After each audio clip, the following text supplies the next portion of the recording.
오늘 설교의 성경 본문 말씀 같이 봉독하겠습니다. 자, 다 같이 읽습니다. 어떤 율법 교사가 일어나 예수를 시험하여 이르되 선생님, 내가 무엇을 하여야 영생을 얻으리이까?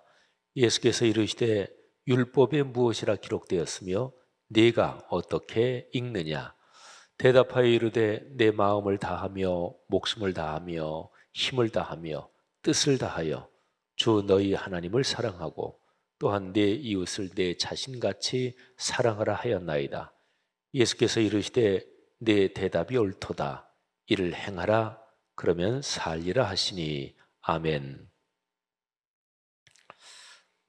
신앙생활하면서 우리가 굉장히 많이 듣는 단어 하나를 잠깐 설명드리겠습니다. 율법이라는 단어, 신앙생활하면서 흔히 많이 듣는 단어죠. 근데 율법이란 단어에 구약 시대 이스라엘의 하나님 신앙에서 그 본래 뜻을 제가 말씀드립니다. 이 본래 뜻은 순수한 가르침, 그러니까 순전한 하나님의 말씀, 이게 율법이란 단어의 본래 뜻입니다.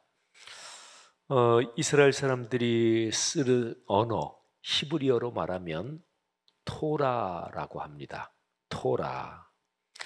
오늘날 우리가 가지고 있는 구약 성경이 있죠. 근데 유대인들은 구약 성경이 다 똑같이 중요하다 이렇게 보질 않았고요. 구약 성경을 크게 세 덩어리로 나누었습니다. 첫 번째가 율법서, 두 번째가 예언서 또는 선지서라고도 하고요. 세 번째가 성문서, 거룩할 성자 해서 성문서, 여기에는 시편, 잠언, 욥기 뭐 이런 것들이 들어갑니다. 그러니까 율법서, 선지서, 성문서. 근데 제일 앞에 있는 율법서, 여기에는 창세기부터 5권이 들어갑니다. 창세기, 출애굽기, 레위기, 민수기, 신명기. 이거를 보통 모세오경이라고 그러죠. 그러니까 모세가 쓴 5권의 책이다 이런 뜻이죠. 유대인들은 이렇게 성경을 셋으로 구분하고 그 중에서 이 율법서, 이게 가장 순전한 가르침이고 중심이 되고 기준이 되는 가르침이다 이렇게 봤어요. 그러니까 뒤에 따라오는 선지서, 성문서는 이 율법서에 비하면 가치가 동등하지 않고 거기에 이제 따라서 봐야 된다 이렇게 봤습니다. 그런데 이 세 부분을 히브리어로 말하면 율법서가 조금 전에 말씀드렸죠. 토라, 그리고 선지서를 네비임, 그리고 성문서가 케투빔 이렇게 됩니다. 그러니까 제일 앞에 있는 토라, 이게 이제 이스라엘 사람들이 목숨을 걸었던 그런 하나님의 말씀입니다. 물론 이거는 구약의 하나님 신앙, 그 유대인들 신앙의 시각에서 그렇고, 나중에 예수 그리스도께서 오시고 그리고 우리는 십자가 사건을 통해서 하나님의 구원의 뜻이 그 계시가 완전히 드러난 우리는 그런 시대에 살고 있지요. 그래서 구약 성경 39권은 전부 다 하나님의 말씀입니다. 물론 그 중에서 더 중요한 부분이 있고 그런 건 뭔들 사실입니다. 그건 신약도 마찬가지예요. 구약에서 가장 중요한 부분 아예 꼭 집어서 얘기해라 그러면 하나님 아버지께서 당신의 손가락으로 친히 써주신 말씀이 있습니다. 그게 바로 십계명이지요. 모세가 돌판을 가지고 올라갔을 때 하나님이 당신의 손가락으로 돌판에 새겨주신 말씀이 십계명입니다. 그래서 구약에서 가장 중요한 본문 아예 콕 집어라 그러면 십계명 이렇게 얘기하면 되고요. 그러면 그와 비슷하게 신약에서 가장 중요한 본문이 무엇일까요? 그거는 사람이 되신 성자 하나님께서 문구까지 가르쳐 주신 기도문, 바로 주기도문입니다.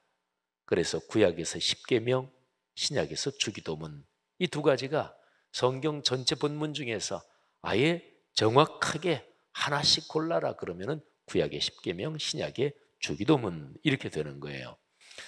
그래서 우리 기독교 역사에서요, 뭐 교회가 병들고 또 타락한 적도 2000년 역사에는 있었어요. 그런데 그런 때 말고 진짜 교회가 하나님을 잘 믿고 그리고 하나님을 사랑하는 마음으로 하나님의 거룩한 복음에 헌신하고 충성하고 그랬을 때, 그런 때에 우리 기독교 신앙이 이겁니다. 기독교 신앙을 논리적으로 또 그 시대에 잘 맞게 잘 설명하는 것, 그게 말하자면 신학입니다. 신학이 뭐 별거 아니고요. 그러니까 표현이 좀 그렇습니다만은 기독교 신앙을 잘 논리적으로 그리고 그 시대에 잘 변증하는 것, 이걸 가리켜서 신학이라 그래요. 그런데 기독교가 하나님의 말씀을 잘 듣고 순종하고 그랬을 때 신학적으로 기독교 신앙의 제일 핵심 내용이 이겁니다 하고서 참 신앙이 좋은 또 하나님을 사랑하는 그 신학자들이 글을 쓸 때 늘 했던 게 뭐냐면 십계명 해설, 주기도문 해설. 제가 지금 말씀드린 거하고 연관시키면 이해가 가시죠? 그리고 이 두 가지 외에 성경의 그 본문 자체는 없지만 우리 기독교 신앙의 제일 중요한 요점들을 구약부터 신약 전체를 통틀어서 잘 요약한 게 그게 바로 사도신경이에요. 그래서 우리 기독교 역사에서는 우리 기독교 신앙의 요점이 뭐냐, 핵심이 뭐냐, 그게 바로 십계명 해설, 주기도문 해설, 사도신경 해설 이렇게 되는 거예요. 요즘에 우리 세대는 잘 쓰지 않지만 강요라는 말이 있어요. 그건 억지로 시킨다 그런 강요 말고요. 강하면은 대강 또는 전체의 중요한 줄기 이런 뜻이죠. 그래서 강요, 요는 요점. 그래서 기독교 강요 그러면 우리 기독교 신앙에서 가장 중요한 뼈대가 되는 요점 이런 뜻이에요. 그런데 2000년 기독교 역사에서 종교개혁자 요한 칼빈이 기독교 강요 이런 책을 썼는데 이게 아주 유명하지요. 그런데 이 기독교 강요가 1536년에 그 칼빈이요, 요한 칼빈이란 분이 처음으로 이렇게 썼어요. 근데 그분이 원래는 프랑스 사람이고 그래서 이제 프랑스식으로 말하면 장깔뱅인데 그분이 1536년에 쓰고 그거를 1559년, 그러니까 46년, 56년, 23년 동안이나 더 쓰고 다시 수정하고 그렇게 계속 해가지고 최종 완성판이 1559년에 나와요. 근데 1559년 최종 완성판은 굉장히 두께가 두꺼워지고 요즘에 이제 우리말로 번역되고 한 거는 보통 이렇게 두꺼운 책 3권으로 번역되어 있습니다. 근데 1536년 제일 처음 했을 때는 이게 얇았어요. 근데 그때에 제일 처음 쓸 때 그때 그 책에 들어가 있는 게 뭐냐? 말씀드린 대로 십계명 해설, 주기도문 해설, 사도신경 해설 이것입니다. 요한 칼빈보다 더 먼저 종교개혁을 일으켰고 가장 중요한 종교개혁자, 그럼 우리가 많이 들었죠? 마르틴 루터. 마르틴 루터 이분이 기독교의 제일 중요한 가르침이다. 그래서 쓴 게 이제 교리문답서 이런 건데 거기에 중요한 내용이 뭐냐? 마찬가지예요. 십계명 해설, 주기도문 해설, 사도신경 해설 이것입니다. 이게 이제 기독교 신앙 또는 기독교 신앙을 잘 논리적으로 설명하고 변증하고 그 시대에 아주 논리적으로 학문적으로 잘 전하는 게 신학이니까 기독교 신앙과 신학의 핵심 내용이 바로 그것입니다. 자, 율법이라는 단어가 중요하기 때문에 제가 좀 설명을 드렸습니다. 자, 그런데 예수 그리스도께서 오셔서 십자가를 지시고 돌아가시고 그리고 사흘 만에 부활하셨죠. 근데 이 사건을 통해서 삼위일체 하나님이 인류를 구원하시는 그 거대한 섭리가 세상 사람들에게 드러났습니다. 계시라고 그러죠. 하나님께서 당신의 뜻을 숨기지 않고 열어서 보여주신다. 이거를 계시하신다. 그렇게 얘기를 합니다. 하나님의 뜻을 보여주신다. 이거를 더 아예 직접적으로 얘기하면 하나님을 보여주시는 거예요. 그러니까 계시, 그거를 통해서 우리는 하나님을 보게 되고 알게 되고 만나게 되는 거지요. 그걸 가리켜서 구원이라 그래요. 창세기의 타락 사건을 생각해 보세요. 아담과 하와가 범죄하잖아요. 범죄했을 때 하나님이 에덴 동산에서 쫓아내십니다. 근데 에덴 동산은 하나님과 더불어 사는 곳입니다. 창세기 1, 2장을 보면 하나님과 말씀도 나누고 하나님이 찾아오시고 같이 더불어 사는 거죠. 근데 죄를 짓고 하나님 앞에서 쫓겨납니다. 에덴의 동쪽으로 쫓겨납니다. 그래서 사람은 해질 때, 해가 서쪽으로 지잖아요.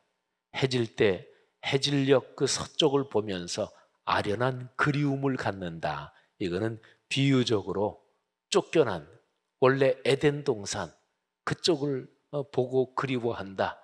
이렇게 기독교 심리적으로 얘기할 수도 있습니다. 아무튼 쫓겨났는데, 그런데 창세기 거기에 기록된 그 타락 사건, 3장의 타락 사건을 보면은요, 쫓아내고 그리고서 하나님께서 불칼, 그 거기를 계속 이렇게 도는 화염검, 그리고 천군 천사들을 통해서 생명나무의 길을 지킵니다. 사람이 범죄한 인간이 죄졌는데 악인데, 그런데 악한 사람이 그냥 오래도록 잘 살면 안 되잖아요. 그래서 하나님이 생명나무에 접근하지 못하도록 막으십니다. 어쨌든 그때부터 하나님 아버지, 창조의 주님과 사람이 분리되는 거예요. 이게 심판입니다. 보통 어릴 때 그런 기억들 혹시 있으십니까? 뭐 잘못해가지고 그러면 너 집 밖에 나가 있어. 그래서 밖에서 뭐 손 들고 서 있거나, 그래서 뭐 조그만 어린애들, 뭐 좀 크면은 그냥 휙 집 나가 버리겠지만, 조그만 아이는 그냥 울면서 바깥에서 있고, 그럼 어느 정도 있다가 들어와. 그러면 다시 집으로 들어오잖아요. 그러니까 누가복음 15장에 보면 탕자의 비유가 나오는데, 거기서는 뭐 쫓겨난 게 아니고 탕자가, 그 못된 아들이 자기가 그냥 세상 쾌락 누리려고 나갔지만, 근데 깨닫고 나서 다시 아버지 집으로, 아버지 품으로 돌아오는 것, 그걸 가리켜서 구원이라고 합니다. 자, 그러면 예수 그리스도, 그분은 하나님을 보여주신 분이에요. 요한복음 1장 14절에 말씀이 육신이 되어 우리 가운데 오셨다, 살러 오셨다. 그런데 1장 18절, 거기서 몇 절 더 가면 우리가 그 영광을 보니 아버지의 독생자의 영광이요 은혜와 진리가 충만하더라. 그러니까 아무도 하나님을 본 사람이 없어요. 없습니다. 그런데 그 아들 예수 그리스도 독생자께서 하나님 아버지를 보여주신 거예요. 그러니까 이 세상 사는 사람 중에 어떤 사람이 나는 하나님하고 직통이야, 나는 하나님하고 직접 통해, 그러면 그거는 사입이고 이단입니다. 그런 사람은 없어요. 예수 그리스도 그분이 보여주셨어요. 그래서 예수 그리스도 그분을 통해서 우리는 하나님을 알게 되고 하나님께 갈 수 있고, 그래서 예수님이 내가 길이다, 나를 통하지 않고는 아버지께로 올 자가 없다, 내가 문이다, 나 말고서 다른 문으로 아버지 집에 왔다, 그거는 다 도둑이요 강도다, 내가 문이고 내가 길이고 그리고 내가 빛이다. 예수님께서 그 말씀을 하시는 거죠. 예수 그리스도의 십자가 사건 안에서 새로운 길이 열렸습니다. 그 길이 하나님이 은혜를 주셔서 믿음으로 구원을 받는 길입니다. 그런데 예수 그리스도의 십자가 사건 이전에는 율법으로 구원을 받는 율법의 길이 있었고요. 그리고 이제 예수님이 오셔서는 믿음의 길이 열린 거예요. 율법의 길은 무엇입니까? 구약 성경에 기록된 이거 해라, 이건 하면 안 된다. 이거는 꼭 이렇게 지켜야 된다. 하여튼 구약 성경에 기록된 그 모든 것을 하나하나 지켜서 그래서 구원을 받는 길입니다. 이게 바로 율법의 길이에요. 보통 유대인들은 구약 성경에 기록된 뭐 해라, 뭐 하지 말아라 하여튼 율법적인 그 명령들이 다 하나하나 세가지고 613가지라고 봤습니다. 613가지 다 지켜서 구원을 받는다 이런 것입니다. 그런데 이제 신약 성경 로마서에 보면 다 지키다가 하나만 안 지켜도 죄인입니다. 그런데 율법의 그 모든 것을 다 지킬 사람이 없어요. 그러니까 율법의 길, 거기를 통해서는 이게 사람이 구원을 받을 수 없는 거예요. 그리고 율법의 길은 그중 다른 사람보다 구약의 율법을 좀 더 잘 지키고 이런 사람들은 필시 빠지는 길이 자기 공로주의에 빠져요. 내가 다른 사람보다 더 의로워. 대표적인 것이 예수님께서 말씀하시잖아요. 성전에서 기도하는데 바리새인 한 사람이 기도하는 모습, 그리고 세리 한 사람이 기도하는 모습을 예수님께서 말씀해 주시잖아요.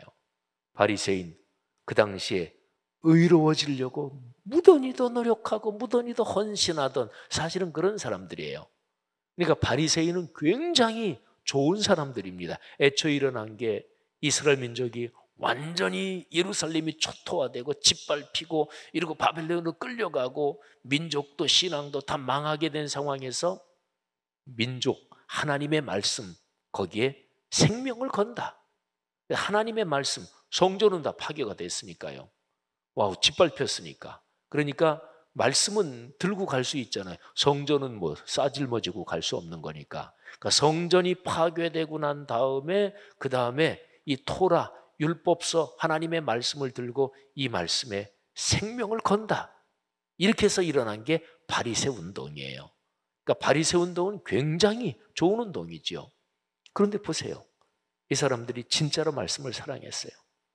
인쇄술이 없었으니까 말씀을 더 기록하기 위해서 만들기 위해서 한 글자 한 글자 필사했어요. 하나님이라는 야훼라는 단어가 나오면 필사하던 펜을 깨끗하게 씻고 그리고 그 단어를 다시 썼어요. 얼마나 정성스러운지 경건한 유대인들은 야훼라는 단어를 입 밖으로 내지 않았습니다. 그건 우리나라랑 비슷하고 생각하시면 돼요. 저희 아버님 함자가 서로 상자에 이을 연자입니다. 우리나라에서 그렇게 얘기하잖아요. 아버님 함자를 그냥 이렇게 부르면 저거 못된 거 저거 그냥 존경심도 없고 그러잖아요. 그와 비슷해요. 근데 유대인들은 아예 야훼 이렇게 발음했을 걸로 봐요. 약자들이. 근데 이거를 몇천 년 동안 발음을 안 해서 어떻게 발음하는지 그걸 잊어버렸어요. 그리고 히브리어에는 모음이 없어요. 자음만 써놓고 그냥 읽는 거예요. 그러니까 예를 들어서 뭐 봄 말씀 사경에 봄 그러면 비읍 이게 자음이잖아요. 그럼 모음 오 그리고 미음 이거 자음이죠. 근데 봄 그러면은 히브리어로 쓴 비읍 그리고 미음 이거 두 개만 써놓는 거예요. 그럼 이거를 봄이라고도 읽을 수 있죠. 그리고 밤으로도 읽을 수 있죠. 그리고 붐으로도 읽을 수 있죠. 자음이 어떻게 붙느냐에 따라 뭐 빔도 되고. 근데 이제 유대인들은 히브리어를 늘 그렇게 쓰다 보니까 이렇게 문장 속에 들어있으면 그걸 아는 거예요. 아, 이거를 봄으로 읽어야 되는지 또는 뭐 밤으로 먹는 밤으로 읽어야 되는지 그냥 아는 거예요. 그러니까 원래 모음이 없이 그냥 자음만 가지고 쓰니까 몇천 년 동안 하나님을 뜻하는 자음 4개 이거를 어떻게 발음하는지 잊어버렸어요. 그러다 이제 나중에 학자들이 제일 근사하게 발음한 게 야훼라고 발음했을 거다. 그래가지고 이제 야훼 그러는데 하여튼 그거는 입 밖으로 내지도 않았어요. 이 정도로 말씀에 승부를 건 사람들이었습니다. 그런데 문제는 그렇게 해서 구원을 받을 수가 없는 거예요. 인간이 죄로 타락해서 인간이 그렇게 할 수 있는 능력이 되질 않아요. 그래서 하나님께서 당신의 아들을 세상에 보내십니다. 그리고 죄를 해결하시는데 십자가에서 모든 죄에 대한 형벌을 완전히 100%다 쏟아 부으신 거예요. 죄는 형벌이 내려져야 돼요. 왜? 하나님은 공의로우신 분이니까. 죄가 있는데 아유 은혜로 덮지, 그건 아니에요. 죄값은 누군가는 치러야 돼요. 이게 하나님의 공의예요. 그러니까 교회 안에서도 어떤 사람이 못되게 굴었는데, 그런데 아야 그냥 용서하지. 근데 그 사람은 자기 못되게 군 거 인정도 안 하고, 또 그 사람이 자기 못되게 군 거에 대해서 잘못했다는 생각도 없어. 그거를 계속 용서하잖아요. 그냥 덮어두잖아요. 그럼 그 사람이 몰라. 그러니까 임자를 못 만나는 거예요. 자기가 잘난 줄 알아. 자기가 맞는 줄 알아. 그건 기독교적인 용서가 아닙니다. 십자가에서 하나님은 죄를 요만큼도 용서하지 않으셨어요. 완전히 100%다. 그게 바로 영원한 사망이에요. 근데 그거를 누구에게 쏟아부었느냐? 당신의 아들 예수 그리스도, 예수에게. 그러니까 십자가에서는 하나님의 공의가, 의로우신 하나님의 무시무시한 심판이 100% 집행됐어요. 다 쏟아부었으니까. 그런데 그 십자가에서는 하나님의 사랑이 또 100% 드러났어요. 왜? 그 죄는 인간에게 쏟아부을 것이었는데, 그런데 인간이 아니라 당신의 독생자 예수 그리스도에게 쏟아부으신 거예요. 그러니까 십자가, 거기는 하나님의 사랑과 공의가 두 개가 동시에, 공의도 100%, 사랑도 100% 충족된 거예요. 이거는 인간적인 생각으로 말하면 그럴 수가 없어요. 공의가 집행되면 사랑이 이게 작동될 수가 없죠. 또 사랑으로 그냥 아유 죄를 회개하지도 않고 그러는데, 뉘우치지도 않고 알지도 못하는데 그래도 다 끌어안고, 그러면 공의가 없어지잖아요. 근데 십자가는 바로 공의와 사랑이 같이 100% 충족된 것입니다. 그러니까 이제부터 죄값이 치러졌으니까, 그러니까 예수 그리스도 그분을 믿으면, 믿기만 하면 구원을 받는 거예요. 이게 바로 믿음의 길이에요. 그래서 율법이라는 단어 원래가요, 원래가 그거는 순수한 가르침, 순전한 하나님의 말씀, 그걸 의미했지만, 근데 이제 예수 그리스도 십자가 사건 이후로 계속해서 예수님은 안 믿고 율법을 고집하는 사람은 그 율법의 길, 그쪽으로 가는 건데 그건 구원을 못 받아요. 거기에 대비해서 믿음의 길, 이게 복음의 길이에요. 복음이라는 게 복된 소식, 기쁜 소식이잖아요. 근데 왜 복된 소식이에요? 나는 아무것도 한 것도 없는데 예수 그리스도의 보혈의 공로로 구원을 받았으니까 얼마나 감사해요. 얼마나 기쁜 일이에요. 그래서 복음, 이렇게 얘기를 하는 거지요. 사랑하신 여러분, 오늘 우리가 묵상하는 이 본문 딱 4절인데요. 이 4절에 율법과 말씀, 이 두 개를 우리가 볼 수 있습니다. 자, 율법은 지금 설명을 드렸죠. 근데 말씀, 이거는 이제 제가 늘 말씀을 강조하니까 이 말씀을 한번 제가 간단하게만 이 뜻을 제 나름대로 오늘 이 설교 요 맥락에서 한번 정의한다면 뭐냐면, 말씀은 하나님의 거룩한 말씀이 우리의 삶에서 살아 움직이고 작동할 때 그거를 말씀이라고 하고요. 율법은 상대적으로 이 성경의 내용을 지식으로만 가지고 있는 거예요. 지식으로만 가지고 있고, 그래서 그 지식이 자기 자랑이 되고, 또 그렇게 살지는 않으면서 그렇게 사는 척한다든지 이렇게 되는 거예요. 그러니까 신학을 공부한 신학자들이나 또는 저처럼 목회하는 목회자들이나 또는 뭐 이런저런, 말하자면은 교회 생활을 오래 해서 교회 돌아가는 거를 잘 알고 이런 사람들이 진실하게 그렇게 살지는 않고 그냥 그런 생각을 많이 가지고 있고 이런 데 빠질 수가 있습니다. 그런데 그렇게 하면 그거는 율법적인 그런 삶이라고 얘기할 수 있죠. 근데 이제 그게 아니고 하나님의 말씀을 듣고 그리고 깨달아서 겸허하게 순종하고, 그러니까 말씀이 삶에서 아름답게 살아 움직이는 거, 그때에 이 성경은 나에게 말씀이 되는 거예요. 그러니까 성경은 나에게 율법으로 잘못된 걸로 남아 있을 수도 있고, 내 자랑, 내 공로, 뭐 이건 뭐든지 그래요. 어제도 제가 우리 한국의 교단 중에서 나사렛 교단 거기에 저기 덕산에 안수식을 하는데 제가 갔다 왔는데 요즘 이제 교단들에서 목사 안수를 받고 우리 교회에서도 지난 주간에 목사 안수식이 있었잖아요. 근데 목사 안수를 받는다는 것은 무슨 벼슬을 얻는 게 아닙니다. 어떤 신분이 되는 게 아니에요.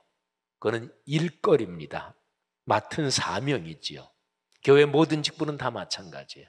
그러니까 그게 내가 벼슬이다. 그러면 그게 율법이 되는 거예요.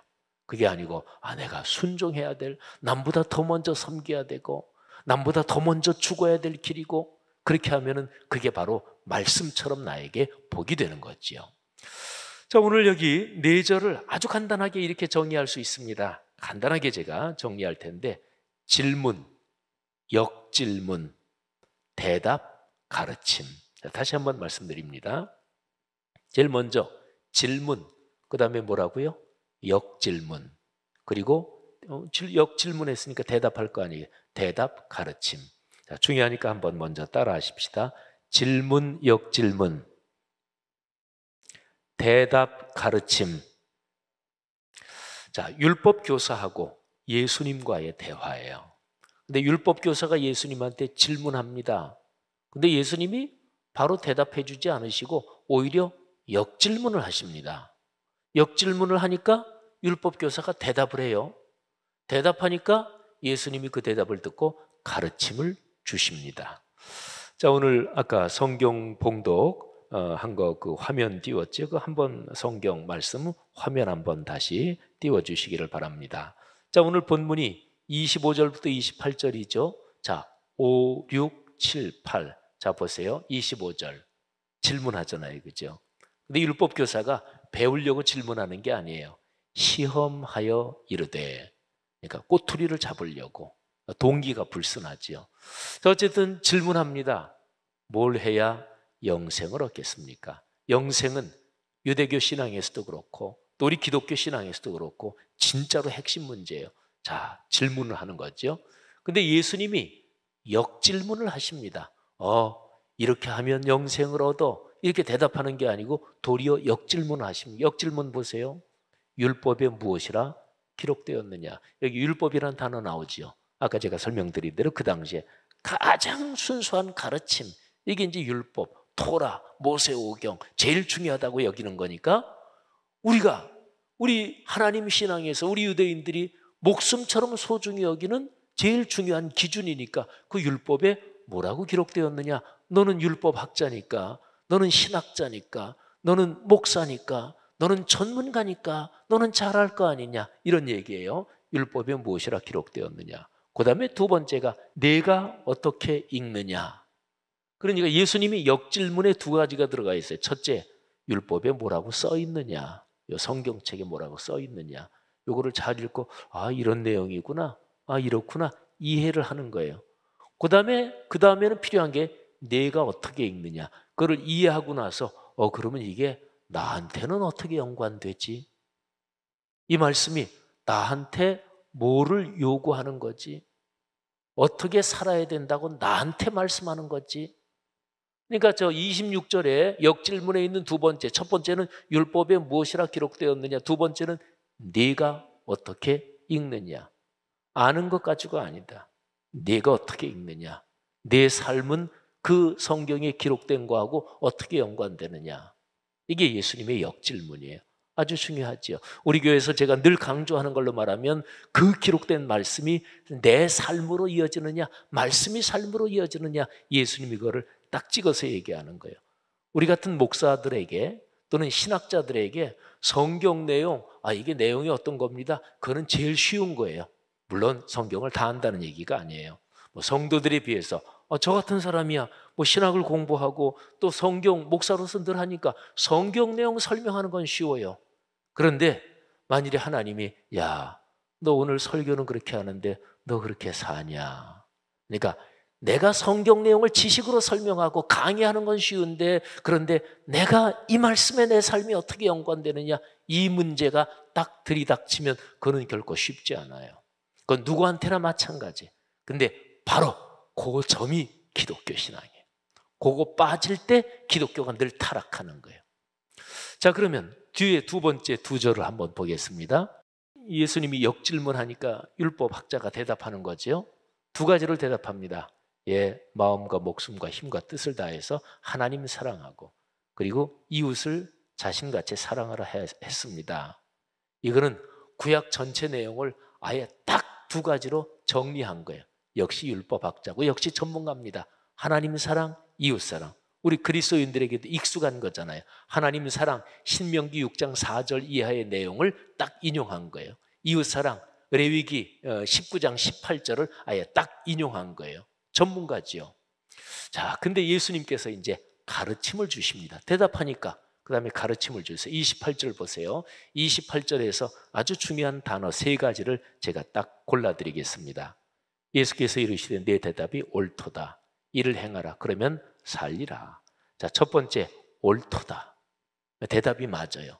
정확한 지식이에요. 옳다. 옳도다. 두 번째, 그런데 행해라. 삶으로 실천해라. 순종해라. 하나님 사랑하고 이웃을 내 자신처럼 사랑해라. 두 번째 중요한 단어 행하라. 세 번째 살리라. 그 말씀이 내 삶에서 작동하면서 말씀의 복을 누리고 다른 사람에게 나눌 수 있을 것이다. 그러니까 세 가지 중요한 단어 28절에서 옳도다, 행하라, 살리라. 사랑하신 여러분, 오늘 이 예수님께서 율법학자와 대화하는 이 구절을 보세요. 자, 질문하지요. 역질문하십니다. 그리고 대답하니까 예수님이 맞다. 참 성경 지식 정확하게 가지고 있네. 그런데 그렇게 살아야 한다. 말씀이 삶으로 이어져야 한다. 그래야 그 말씀의 복을 누린다.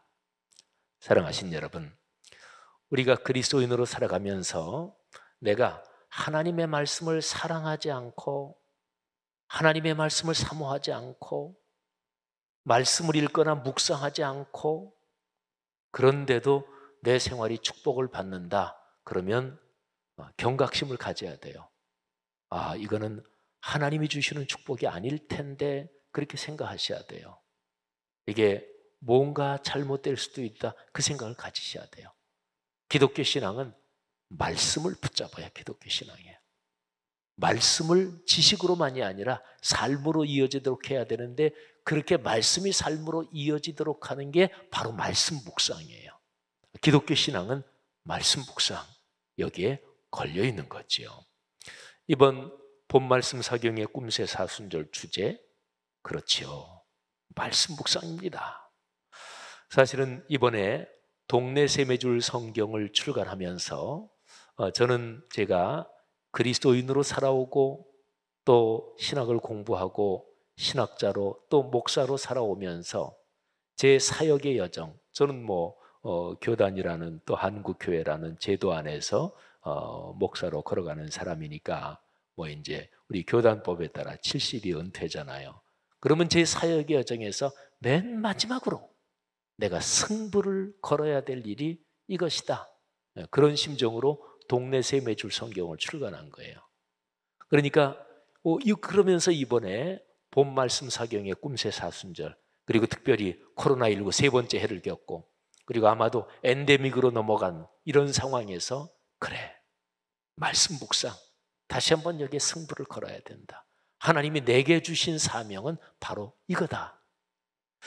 제도라는 거는 하나님의 영광을 돌리기 위해서 필요한 거예요. 제도 자체가 목적. 우리 교회가 이것도 거룩한 제도잖아요. 근데 제도를 유지하는 게 최종 목표가 되면 안 돼요. 그러니까 대형 교회 신자들도 그렇고 목사들도 그렇고 교만해지는 거예요. 우리 한국에는 참 안 좋은 병이 있는데 아주 세상 사람들이 다 아는 유명한 교회, 나 그 교회 다녀. 아니, 그게 어째게요? 그게 벼슬이에요? 나중에 하나님 앞에서 너 어느 교회 다니다 왔나? 하나님이 그거 물어보실까요? 천만에요. 한국교회 아주 안 좋은 병이에요. 목사도 마찬가지예요. 큰 교회 목사면 그러면 하나님이 나중에 너 큰 교회 목회하느라고 수고했다? 천만에요. 그렇지 않습니다. 큰 교회 목사들이 위험합니다. 교만에 빠지기 쉽고, 저는 큰 교회 목사들 중에 천국 못 들어갈 사람이 저는 분명히 있다고 봐요. 제가 목사잖아요. 큰 교회 목회자들하고 이렇게 저렇게 교제하잖아요. 그러니까 제가 그 바닥은 잘 알잖아요. 여러분도 여러분이 직장, 직업 그 바닥은 여러분이 잘 아시잖아요. 교회라는 바닥은 제가 잘 알아요. 그 안에 눈 가리고 아웅하는 거, 세속적인 거 제가 잘 알아요. 큰 교회 목사들 중에서 천국 못 들어갈 사람 분명히 있습니다. 목회자들 중에서 마찬가지예요. 사랑하신 여러분, 중요한 거는 제도를 유지하는 게 그게 최종 목적이 아니에요. 하나님의 말씀이 살아 움직이고 복음이 땅끝까지 전해지는 것. 저는 전에 목회하던 서울교회에서 이 교회로 부임할 때 그래, 저는 그때부터 말씀과 삶이 어우러지는 이거를 늘 강조했으니까 그래, 말씀이 삶이 되는 이거를 위해서 하나님이 성락성결교회 부임해서 목회하게 하신다. 제가 총회장을 하면서도 또는 교계 이런저런 직책들을 맡으면서도 그래, 말씀이 삶이 되는 이 일을 위해서 하나님께서 내게 이거를 맡기신다. 아무래도 제도적으로 어떤 직책을 맡고 있으면 사람이 일하는 범위도 넓어지고 사람들에게도 이렇게 더 인지되고 그렇잖아요. 근데 목표는 말씀이 삶이 되는. 그래서 제가 총회장이 되면서 교단표를 하나님의 말씀이 우리 삶으로, 또 우리 장로님들 중에서도 지방이나 교단 이런 행사 가시는 분들은 아실 거예요. 제가 총회장으로서 있는 어떤 자리마다 말씀이 삶이 돼야 된다. 이걸 얼마나 간절하게 절절히 강조하는지를. 사랑하신 여러분, 말씀 묵상이 복입니다. 이 귀한 축복이 여러분의 삶에 강력하게 충만하게 흐르기를 주의 이름으로 축원합니다. 아들, 딸 사랑하시잖아요. 손자, 손녀 말할 것도 없잖아요. 그 아이들에게 뭐를 줄까요? 할아버지, 할머니, 아버지, 어머니가 말씀 사랑하는 거 보여주면 가장 중요한 거 주는 거예요. 그러시기를 축복합니다. 그래서 거기서부터 온갖 영육간의 축복이 여러분 가정, 가문 대대로 예수 그리스도 재림하실 때까지 넘치기를 주님의 이름으로 축원합니다.